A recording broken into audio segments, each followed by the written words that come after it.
Hi everyone, Helen Blunden here. Hope you're happy, healthy and well. It's time for a new book review today where I share some life lessons out of books that I have been reading. And it's my pleasure to review today another non-fiction book. I've been getting into the non-fiction book. Don't worry, I will review fiction again. It's just that I have a whole heap of non-fiction books on my shelves and they just need to be read. The book I'm going to talk about is 4,000 Weeks by Oliver Burkeman. There's a byline here. It's on time and how to use it. So if you're thinking about, hey, you've got a time management book and I need ways to be able to manage my time and become more productive and, give me some hints, tips, techniques and hacks about how to squeeze more in the day. Well, look, it's not that. It's not about that. It's not.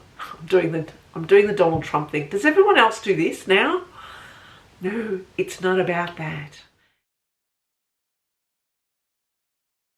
4,000 Weeks, Oliver Burkeman has written a book where he encourages us to look at time differently. It is not a self-help book, unfortunately.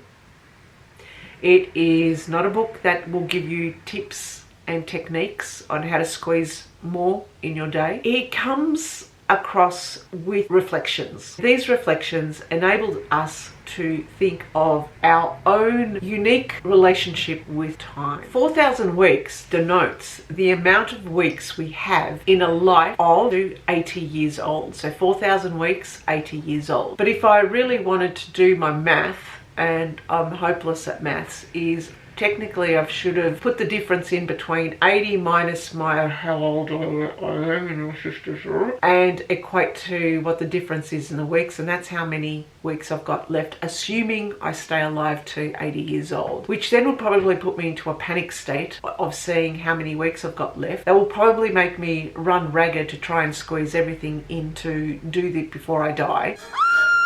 That wasn't his intention. His intention was basically to make us think about our relationship with time, not to beat ourselves not being able to squeeze so much in. I bought this in 2021, but I read it 4 years later, 2025. In that time from 2021 to 2025 is that I left work. And in that 4 years, I've had my flux. I've had the feelings that I've had about guilt, about what I do with my time, who do I give time to, what do I value the most, how can I use my time during the day. In those 4 years, I have already come to the conclusions that he had shared in this book. And it made me realize that when we're working full time, having families, having active lives, doing stuff, doing things for our kids, doing things for our community, we're busy. And so we don't have that time to reflect and consider.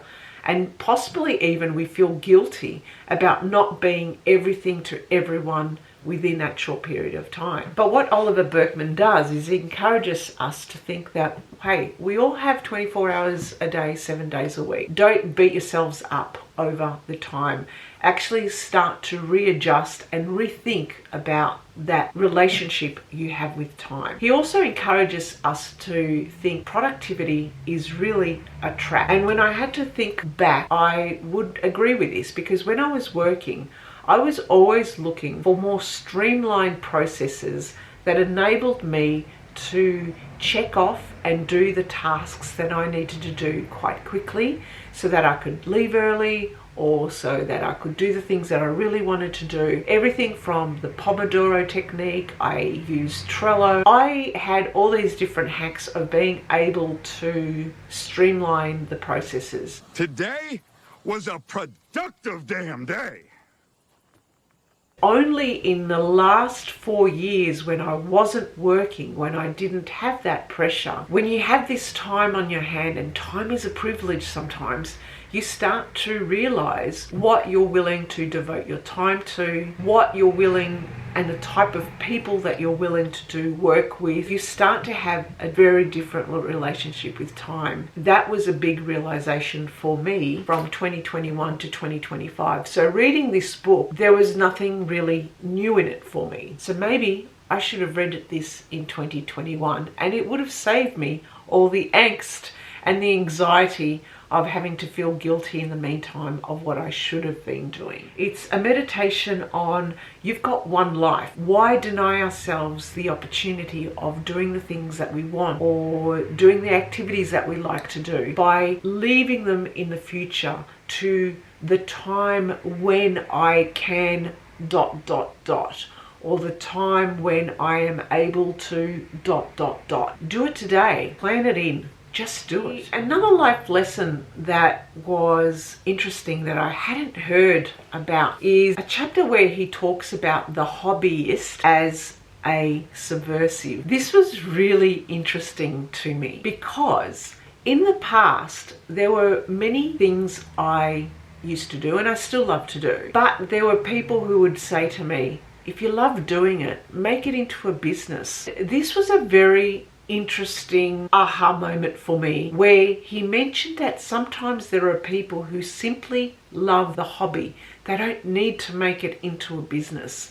And somehow I feel as if, especially online, especially through the social, we've lost that ability. That if you do come across someone who simply loves their hobby just for the love of the hobby and they don't make a sideline business or a side gig out of it, then that's okay. But now there seems to be a pressure on that you have to create a YouTube channel, you have to create a business out of it. That is something that I was quite thankful that he mentioned, because no one seems to talk about this stuff online. It's all about, if you've got a hobby, if you've got a passion, make it into a business. That was something that I never really took to, and many years ago when this was in my field of work, I had a lot of passions, I had a lot of interests, but I never had the interest of creating a business out of them, because I knew that once I create a business, it ceases to become a hobby, it ceases to become a passion, and then just becomes work.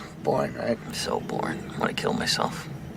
And sometimes you just need a creative hobby that is not work, that doesn't derive some kind of outcome or output which is profit driven. So I love that concept, and that was my biggest lesson out of this, as the hobbyist, as being a subversive. And I'd really love to know if you know of people who have hobbies who just don't share them online, don't have Instagram accounts, don't have YouTube videos like this, just simply love the hobby and love what they do. They are the true subversives. At the end of this book, he does have an appendix of the 10 tools for embracing your finitude, where he gives the 10 ideas that you can do. But I found that these ideas didn't really relate to the book itself. They seem to be an additional 10 tools that weren't really talked about in the rest of the book. However, they do give you ways if you are interested in adopting these. But ultimately, I would say the best thing that you can do if you read this book is really take away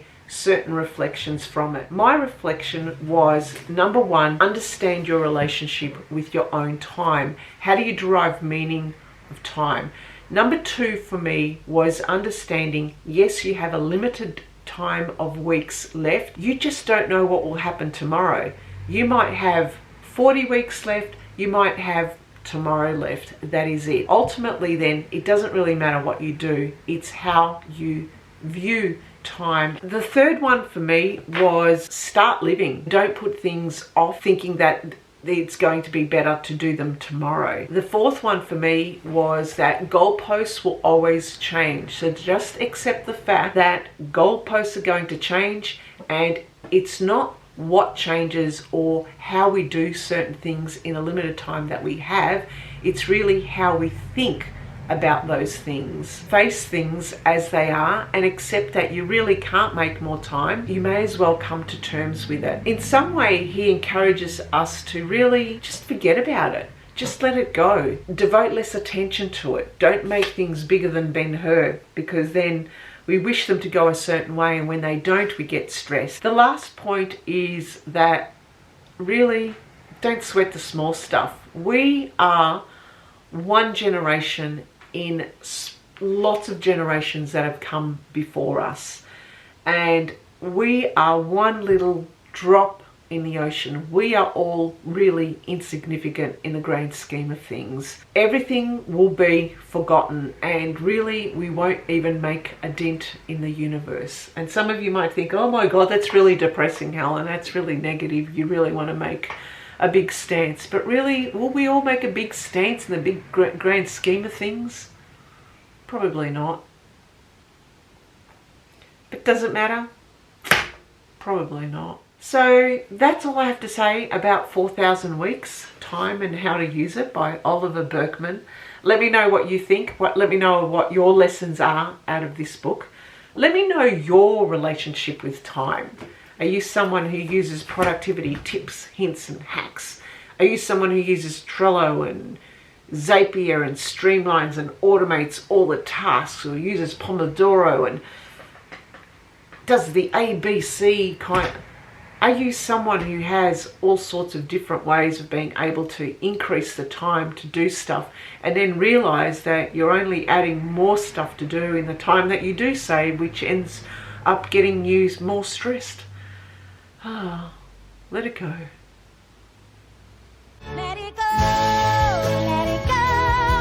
I am one with the wind and sky. Thanks for listening. Thanks for watching. Bye for now.